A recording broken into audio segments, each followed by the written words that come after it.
یہ ہے سیرت النبی صلی اللہ علیہ وسلم شارٹ سیریز، جہاں ہم نبی کریم صلی اللہ علیہ وسلم کی زندگی کو مختصر اور مؤثر انداز میں پیش کریں گے، اور یہ ہے اس کی قسط نمبر 1۔ واقعہ فیل کے 40 دن بعد پیر کے دن حضرت آمنہ بنت وہب کے آغوش میں ایک نورانی بچہ پیدا ہوا۔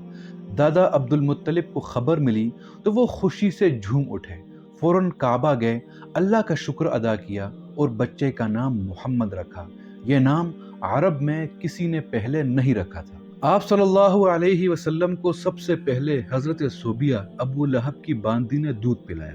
اس وقت دادا عبد المطلب کوئی دائیا تلاش کر رہے تھے، کیونکہ عرب کا رواج تھا کہ بچے کی پرورش دیہات میں کرائی جائے تاکہ وہ صاف آب و ہوا میں نشو و نما پائے اور فصیح عربی سیکھے۔ بنو سعد کی عورتیں دودھ پلانے کے لیے مکہ آئیں، لیکن چونکہ نبی کریم صلی اللہ علیہ وسلم یتیم تھے، کسی نے لینے پر آمادگی نہ دکھائی۔ حلیمہ سعدیہ کے حصے میں کوئی اور بچہ نہ آیا تو وہ نبی کریم صلی اللہ علیہ وسلم کو اپنے سینے سے لگا کر لے گئیں۔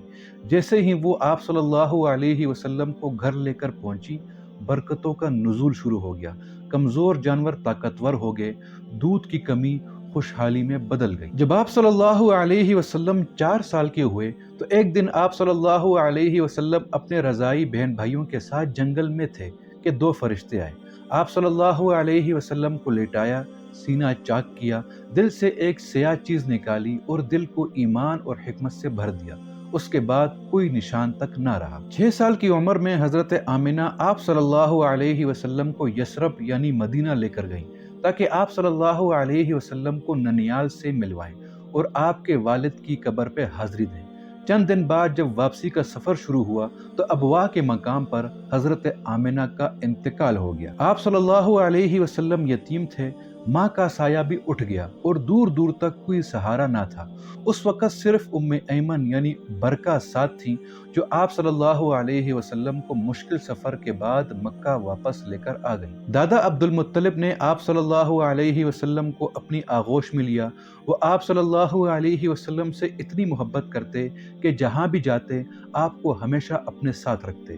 جب کعبے کے صحن میں ان کا قالین ان کے لیے بچھایا جاتا تو آپ صلی اللہ علیہ وسلم کو بھی وہ اپنے قالین پر اپنے پاس بٹھاتے۔ حضور صلی اللہ علیہ وسلم ابھی 8 سال کے تھے کہ دادا عبد المطلب بھی دنیا سے رخصت ہو گئے۔ آخری وقت میں انہوں نے آپ صلی اللہ علیہ وسلم کے چچا ابو طالب کو وصیت کی کہ وہ آپ صلی اللہ علیہ وسلم کی کفالت کریں۔